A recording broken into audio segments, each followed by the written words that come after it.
As a class अभी तक तो हम लोग डिस्कस कर रहे थे टॉपिक का, कुछ बातें मेरे समझ में आ गई आपकी, उसको हम लोग डील करेंगे। जो भी प्रॉब्लम्स है आपकी जिस भी टॉपिक पे है we will deal with. But for today class मैं आपको थोड़ा सा रिमाइंड कराऊँ कि आप थोड़ा सा you are fairly acquainted with the acute inflammation और क्रॉनिक इन्फ्लेमेशन। ये दो टर्म्स ऐसे हैं जिससे आप at this time you might have fair knowledge about these two topics कि acute inflammation क्या होता है और chronic inflammation क्या होता है, ये तब जान चुके हो। मगर इसके थोड़ा सा डीप जाने, we will discuss some important features of this inflammation. Basically this two type of inflammation, acute inflammation के कुछ important features और chronic inflammation के कुछ important features। आज का topic today's topic is basically events in acute inflammation। जितने भी features हैं acute inflammation के, I will try to discuss those all part, है ना। तो थोड़ा सा अगर आपको याद हो acute inflammation में, तो मैंने आपको बताया था कि 5 कार्डिनल साइंस होते हैं, 5 बहुत इंपॉर्टेंट inflammatory साइंस है, and you can see all those 5 inflammatory signs in acute inflammation।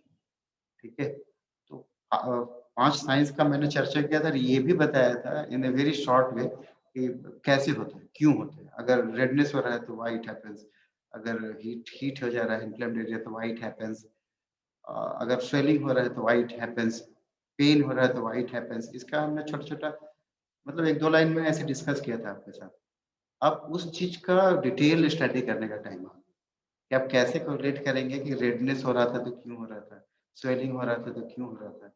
एक जो मैकेनिज्म है उसको जानने के लिए आपको इवेंट्स ऑफ एक्यूट इन्फ्लेमेशन का डिटेल करना होगा। ठीक है, तो I will love to share the screen.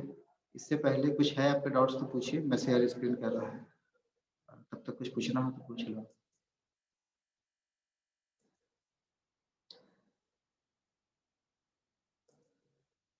You can see the screen, slide दिख रहा है आपको?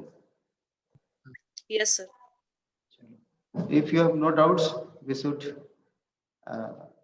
come to the topic. So, as I told you, there I will discuss the events of acute inflammation. So, when we discuss the events of acute inflammation, we discuss it in 2 subtopics. One is related to vascular events, and one is related to cellular events. One is related to blood vessels, and the other is related to the inflammatory cells, cellular events. But today I will try to cover the changes in the blood vessels. And in next class, we will discuss about the different cells of acute inflammation, how they act. So in today's topic, we will basically talk about the changes that we see in the blood vessels during an acute inflammation. बस एक सीधी सी example यहाँ पे ऐसे मान के चलिए,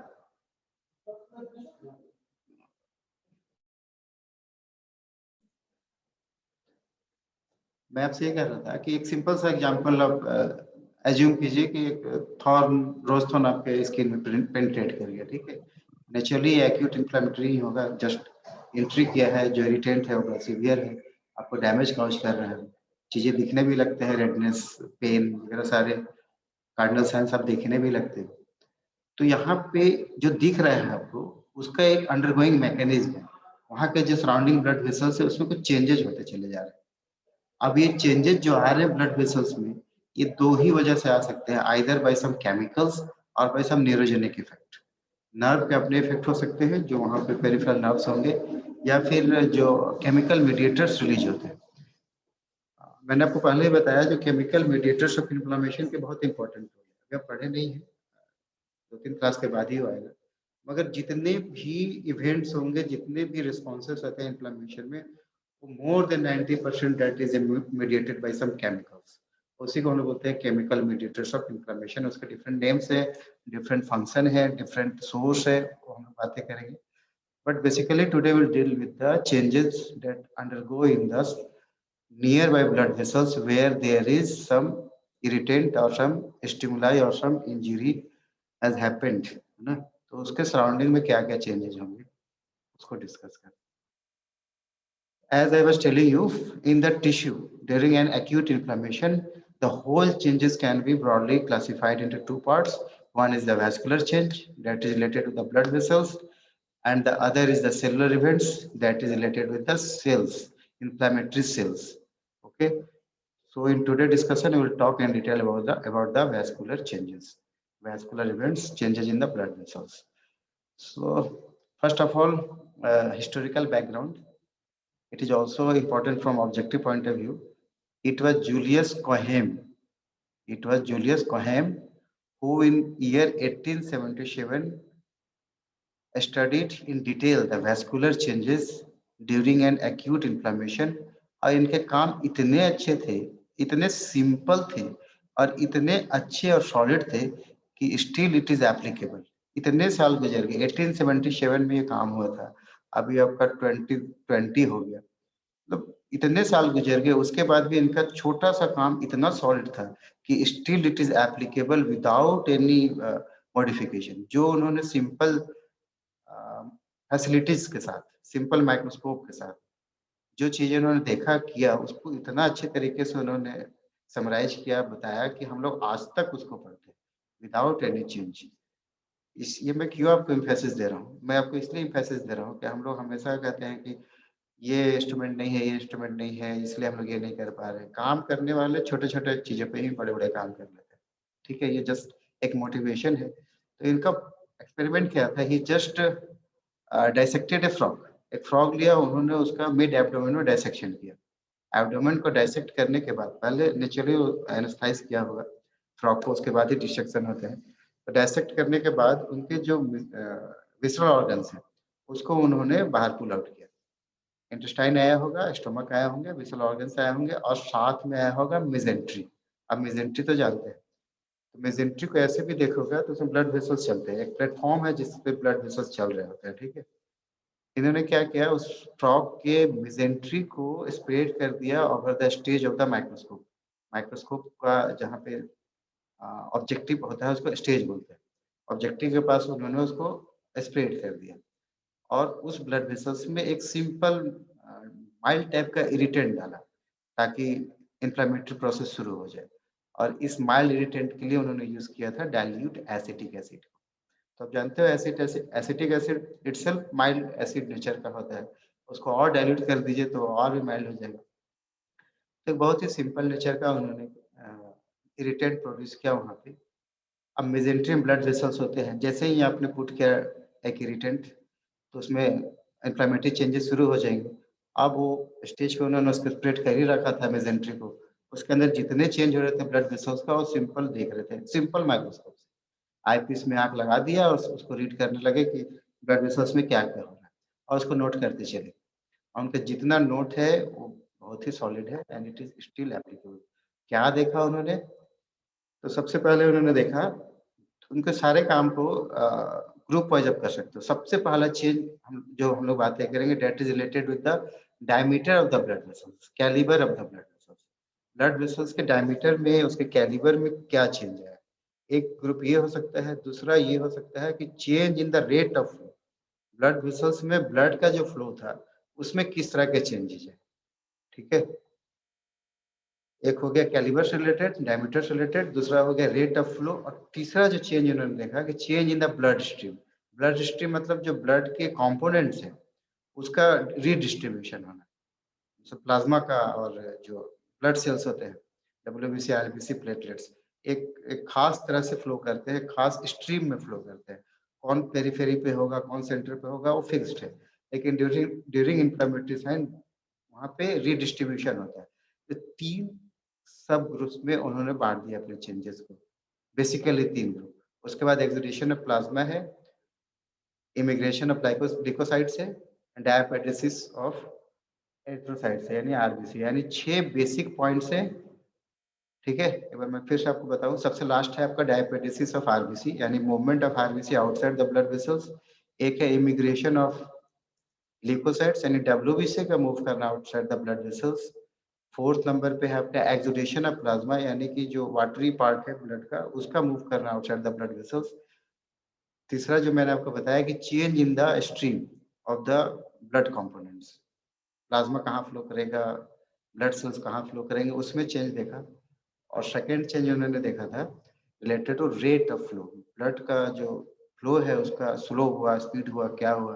और जो सबसे पहला चेंज उन्होंने नोटिस किया था related to diameter of the blood vessels. ठीक है, इसी सब ग्रुपिंग्स में हम लोग उसको डिटेल डिस्कशन करेंगे। First of all it was the change in the calibre और diameter of the blood vessels at the site of irritant.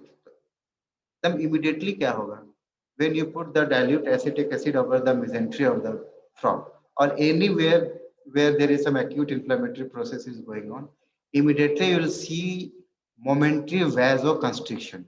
That is, the blood vessels will constrict for a moment, for a second, for 5 to 6 seconds, उससे ज्यादा नहीं। ठीक है, immediate constriction दिखेगा। आपने देखे भी होंगे इसको, मतलब रियलाइज भी किया होगा आपने कभी कभी कि कहीं डंडे से चोट ही लग जाए तो एकाएक रेड नहीं होता, रेड होने से पहले थोड़ा सा व्हाइटिश होता है, फिर वहां पे रेडनेस शुरू होता है। ये जो व्हाइटनेस आ रहा है, ये कभी कभी कट भी जाए तो इमिडिएटली ब्लड ओजिंग शुरू नहीं होता, ब्लड फ्लो नहीं होता, थोड़ा रुक के ब्लड ओजिंग शुरू होते हैं। तो that is due to vasoconstriction, blood vessels का जो कंस्ट्रिक्शन हो रहा है उसी की वजह से हो रहा है।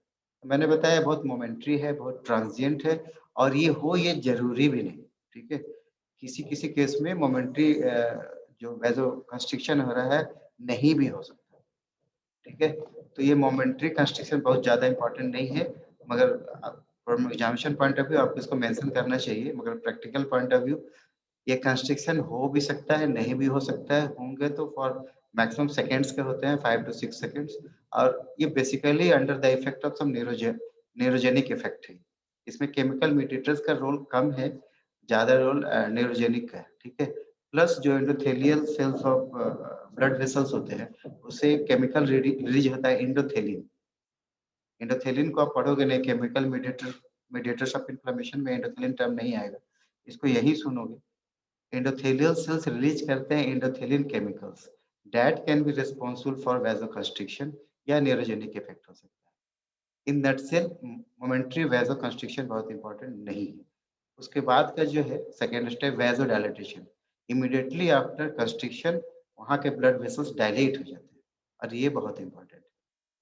Within seconds after constriction blood vessels dilate हो जाते हैं। ठीक है, ठीक। अब ये जो डायलेटेशन ऑफ ब्लड वेसल्स है ये कहाँ पे होगा? आप जानते हो जो मूवमेंट होते हैं ब्लड के, जो कंपोनेंट्स मूव करते हैं, प्लाज्मा हो या ब्लड सेल्स हो, कहाँ पे होता है? कैपिलरी में होते हैं, या वेन्यूल एंड ऑफ कैपिलरी या आर्टेरियल एंड ऑफ कैपिलरी, उसी जगह पे चेंजेस। ना आर्टरी में होता है, ना आर्टरी में होता है, ना वेन में होता है। ठीक है, कहाँ पे होता है?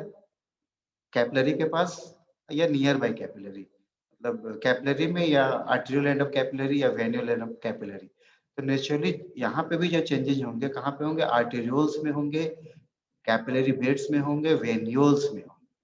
ज्यादातर ये वेजोडाइलेटेशन ह्यूमन या एनिमल के केस में आपको दिखता है आर्टेरियल एंड पे और कैपिलरी पे, लेकिन केस ऑफ बर्ड्स उसके वेन्यूल एंड पे ज्यादा दिखता है वेजोडाइलेटेशन। ठीक है, तो वेजोडाइलेशन बहुत इंपॉर्टेंट है। ठीक है, और वेजोडाइलेटेशन से क्या होता होगा, क्या होता होगा? मैं आपसे कह रहा था कार्डिनल साइंस 5 है, तो उसको कैसे कोरिलेट करोगे? जब वेजोडाइलेटेशन हो गया, ब्लड वेसल्स वहां के डायलेट हो गए, तो एरिया भी थोड़ा सा स्वेलिंग हो जाएगा। तो एक स्वेलिंग, माइल्ड स्वेलिंग तो सिर्फ इसी से हो जाएगा कि वहाँ के ब्लड वेसल्स डायलेट हो। ठीक है, स्वेलिंग का एक माइल्ड पोर्शन तो इसी से हो जाएगा। प्लस अगर वहाँ के ब्लड वेसल सारे डायलेट हो गए तो नेचुरली सर्कुलेशन भी स्लो हो जाएगा, ज्यादा खून धीरे धीरे आगे बढ़ रहा है, इसका मतलब एरिया रेड हो जाएगा। तो ये जो आप कार्डिनल साइन से पढ़ते हैं रेडनेस, नेचुरली रेड भी हो जाएगा। तो वेजोडाइलेटेशन इंपॉर्टेंट है for redness, for mild swelling. ठीक है, बहुत ज्यादा स्वेलिंग के लिए आपको एडिमा दिखाना होगा, उसके कंपोनेंट्स को बाहर निकालना होगा ब्लड वेसल्स से। सिर्फ ब्लड वेसल्स का डायलेट होने से इतना ज्यादा एडिमा मतलब स्वेलिंग आपको नहीं दिखेगा। ठीक है, तो vasodilatation is responsible for redness and for mild swelling as a cardinal signs of acute inflammation. ये हो गया आपका। ठीक है, थोड़ा सा इस डायग्राम से समझने की कोशिश करिए। जो लेफ्ट साइड की डायग्राम है ये नॉर्मल कैपिलरी बेड है। ठीक है, जो रेड से डिनोट किया गया आर्टेरियल है, जो ब्लू है वेन्यूल है। ठीक, और आप ये देखिए कि सराउंडिंग द ब्लड वेसल्स जो कनेक्टिव टिश्यू का जो एरिया है उसमें जो या एक्स्ट्रासेलुलर जो मैट्रिक्स है उसमें जो सेलुलर कंपोनेंट्स है बहुत थोड़े हैं, बहुत थोड़े। मैक्रोफेजेज हो, लिम्फोसाइट्स हो, न्यूट्रोफिल हो, जो भी है उसका थोड़ा है। लेकिन जैसे ही इन्फ्लेम्ड होगा एरिया, ये कैलिबर भी बढ़ गया इसका, जो राइट साइड का डायग्राम है।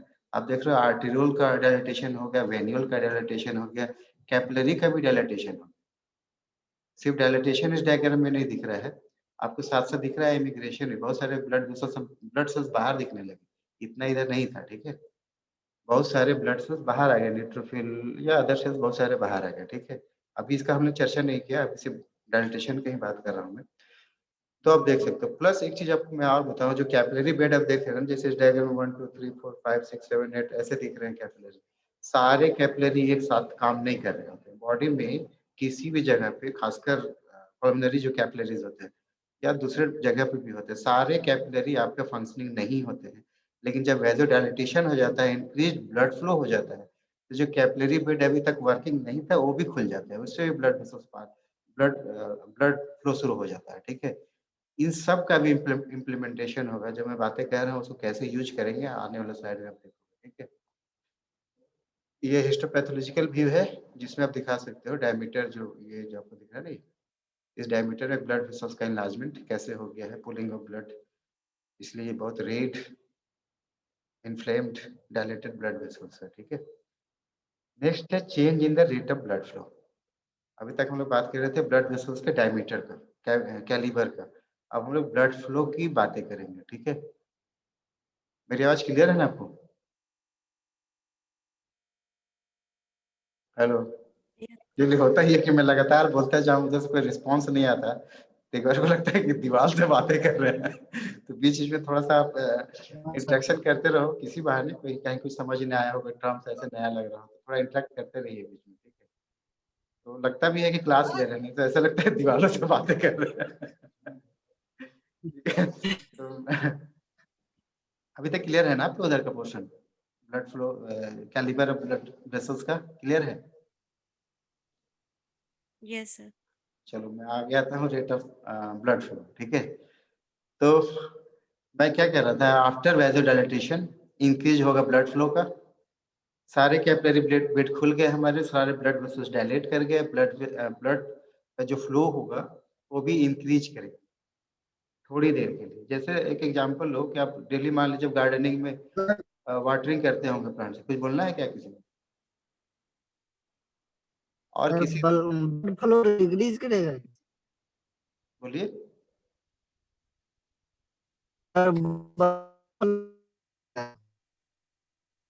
आपकी आवाज नहीं आ रही, नेटवर्क का प्रॉब्लम।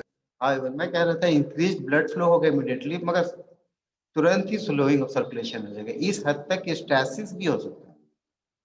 स्लोइंग के साथ स्टैसिस भी देखने को मिल सकता है, डिपेंड करता है इरिटेंट, कितना सीवियर इरिटेंट है, ठीक है ना?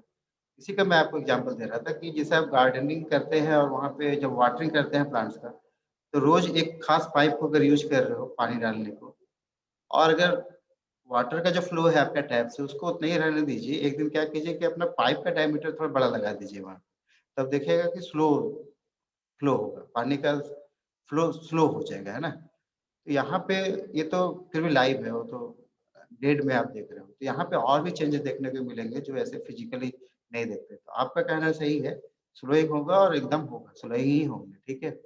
अब ये स्लोइंग क्यों हो रहे हैं, उसका 2 बेसिक मैकेनिज्म, एक है इंक्रीज्ड वैस्कुलर परमेबिलिटी और दूसरा slowing of circulation. Increased vascular permeability को हम लोग थोड़ा डिटेल से बातें करेंगे। यहाँ पे मैं आपको एकदम क्लियर कर दूं कि वैसोडाइलेटेशन एक डिफरेंट टर्म है और इंक्रीज्ड वैस्कुलर परमेबिलिटी यानी आईवीपी एकदम डिफरेंट टर्म है। दोनों अलग-अलग मैकेनिज्म है, दोनों के अलग-अलग फंक्शन है। Vasodilatation is a different thing and increase in the permeability of the blood vessels is a different thing। और इसको एम्फेसिस इसलिए दे रहा हूँ कि आगे जाके काम आएगा आपको ये टर्म दोनों, ठीक है? इसको डिटेल डिस्क्राइब करूंगा मैं आईबीपी को। अभी थोड़ा सा इसी स्लाइड में स्लोइंग ऑफ सर्कुलेशन का बात कर ली। क्यों होगा slowing? By increase in the capillary bed. जो कैपिलरी अभी फंक्शनल नहीं थे वो फंक्शनिंग करना शुरू कर देगा। क्यों होगा? Due to swelling of the endothelial cells of the capillary. Endothelial cells swell हो जाते हैं, स्वेल होगा तो ल्यूमेन उसका पतला हो जाएगा, ठीक है? नेक्स्ट हो गया हीमो कंसंट्रेशन। हीमो कंसंट्रेशन का वजह है आईवीपी, जो ब्लड के कंपोनेंट्स है वो बाहर चले गए, basically watery plasma portion. Plasma portion बाहर चला गया तो ब्लड सेल्स बढ़ जाएंगे, इसके वजह से हीमो कंसंट्रेशन हो जाएगा, तो स्लो हो जाएगा। नेक्स्ट है मार्जिनेशन, इसको और डिटेल में पढ़ेंगे हम लोग। और फाइनली स्टेसिस, मतलब इतना ब्लड फ्लो रुक जाएगा कि इट बेयरली मूव्स, तो एकदम स्टेसिस की कंडीशन में आ जाए। इंपॉर्टेंट है आपका इंक्रीज्ड वेस्कुलर परमेबिलिटी, उसको थोड़ा सा डिटेल डिस्क्राइब करूंगा। इंक्रीज्ड वेस्कुलर परमेबिलिटी, ठीक है, ये एक्यूट इन्फ्लेमेशन में मैंने आपको शुरू में बताया था कि एडिमा हॉलमार्क है। जिस तरह से फाइब्रोसिस और एंजियोजेनेसिस हॉलमार्क होता है क्रोनिक इन्फ्लेमेशन का, उसी तरीके से एक्यूट इन्फ्लेमेशन का हॉलमार्क चेंज है ये आपका इंक्रीज्ड वेस्कुलर परमेबिलिटी, एडिमा। तो एडिमा का वजह ही है इंक्रीज्ड वेस्कुलर परमेबिलिटी, ठीक है। तो it will lead to oedema, increased vascular permeability will lead to oedema, ठीक है। क्यों ऐसा होगा कि जब वेस्कुलर परमेबिलिटी बढ़ेगा तो यूजुअली क्या होता है कि एंडोथेलियल गैप से प्रोटीन्स तो आते हैं, प्लाज्मा वाटर भी आते हैं। आपको थोड़ा सा बैकग्राउंड हो तो प्लाज्मा वाटर तो आते ही हैं बाहर, से फॉर एग्जांपल 10 पार्ट्स मान लीजिए आ गया प्लाज्मा वाटर बाहर, ठीक है। आर्टेरियल एंड ऑफ कैपिलरी से 10 पार्ट ऑफ प्लाज्मा वाटर बाहर आ गया, इमीडिएटली शक हो जाता है वो आपको करीब 6 8 मान लो 8 चला जाता है, आपको इमीडिएटली शक हो जाता है वेन्यूल एंड ऑफ कैपिलरी में। अगर 10 पार्ट बाहर आया है आर्टेरियल एंड ऑफ कैपिलरी से, तो वेन्यूल एंड ऑफ कैपिलरी तक पहुंचते पहुंचते उसका 8 पार्ट बैक चला जाता है ब्लड वेसल्स में।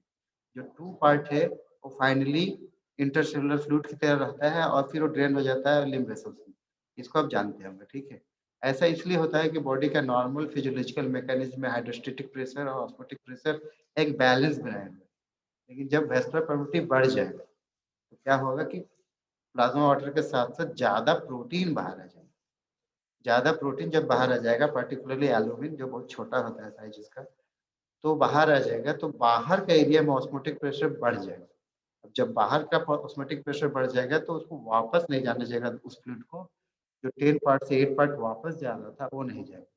तो आप इमेजिन करो कि 6 पार्ट ही वापस गए और 2 पार्ट चला गया लिम्फ वेसल्स में, तो फाइनली 2 पार्ट्स तो आपका रिमेन हो गया वहां पे। तो यही इडीमा बनाएगा, ठीक है। सेल के बाहर जो पानी जमा हो रहे हैं, ब्लड वेसल्स के बाहर जो जमा होना शुरू हो गया, यही इडीमा का रूप है, ठीक है।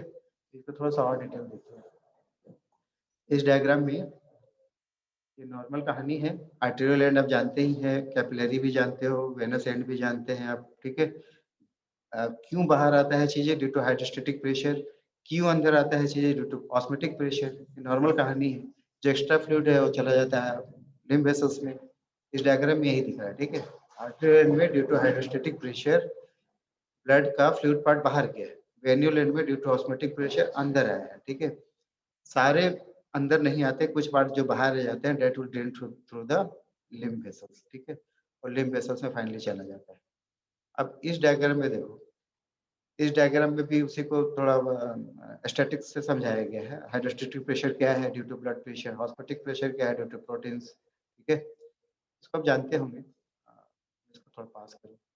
अभी इस डायग्राम में देखिए, इस डायग्राम में देखिए बाहर में क्या हो रहा है, कोलाइडल कोलाइडल पार्टिकल्स ज्यादा हो गए इनसाइड द ब्लड वेसल्स के कंपैरिजन में। Outside the blood vessels colloidal particles ज्यादा दिख रहे हैं, यानी ऑस्मोटिक प्रेशर ज्यादा हो गया। Inside blood vessels osmotic pressure कम हो गया। अब इसके वजह से ओजिंग शुरू हो, बाहर आने चीजें शुरू हो। तो इस जो राइट वाली डायग्राम है उसमें आप देख सकते हो कि बाहर निकल के फ्लूइड एक्युमुलेशन हो रहा है, ठीक है। क्यों होता है ऐसा कि ज्यादा चीजें लीक होना शुरू हो जाएंगे, इंक्रीज वेस्कुलर परमेबिलिटी हो जाएगा? उसका वजह क्या है? The following mechanism. कौन कौन से? Formation of endothelial gaps,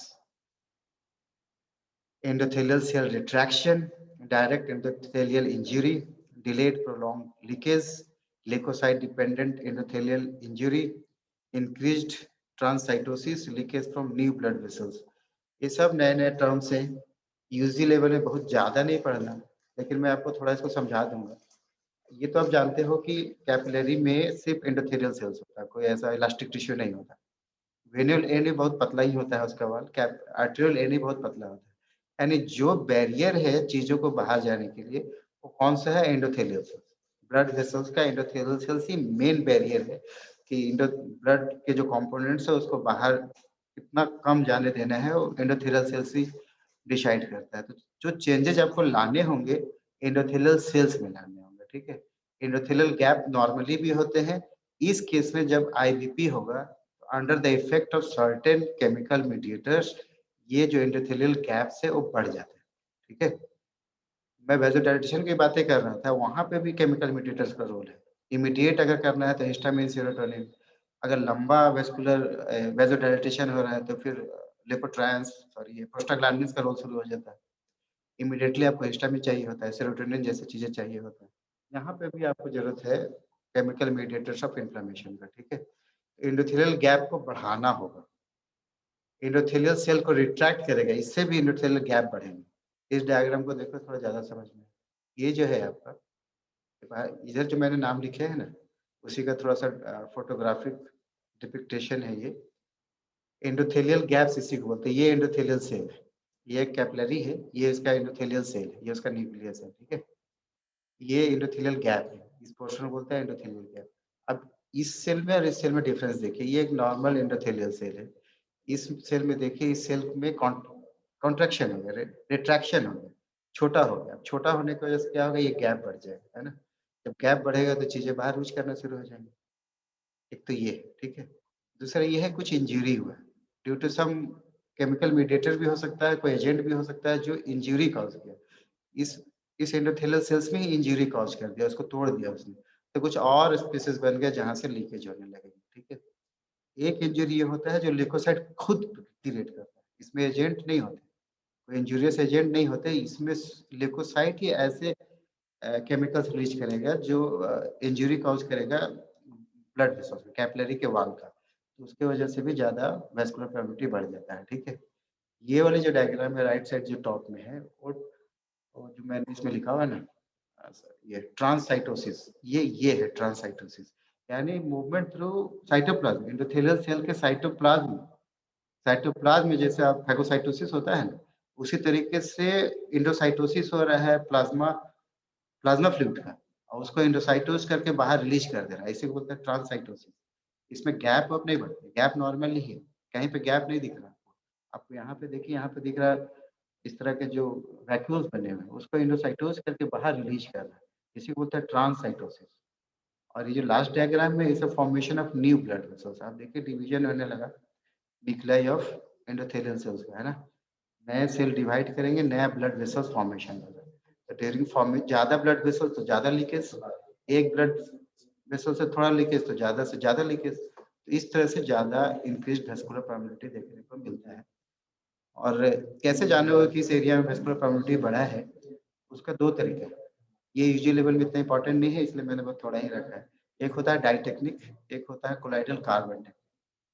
die technique का ये मतलब है कि आप कोई इवांस ब्लू या पोटामिन नाम के 2 डाई है, कलर है, इवांस ब्लू और पोटामिन, उसको बॉडी के अंदर इंजेक्ट कर दिया जाता है ब्लड वेसल्स के अंदर। अब जहाँ पे लीकेज होगा वहाँ से लीक होकर बाहर आ जाएगा पोटामिन या इवांस ब्लू, तो वो एरिया आपको ब्लू दिखने लगेगा। तो आपको कहाँ पे हुआ है वैस्कुलर परमिटिविटी ये पता हो जाता है, लेकिन पार्टिकुलर ब्लड वेसल्स को किस ब्लड वेसल्स में हुआ उसको आप लोकेट नहीं कर सकते डाई टेक्निक से।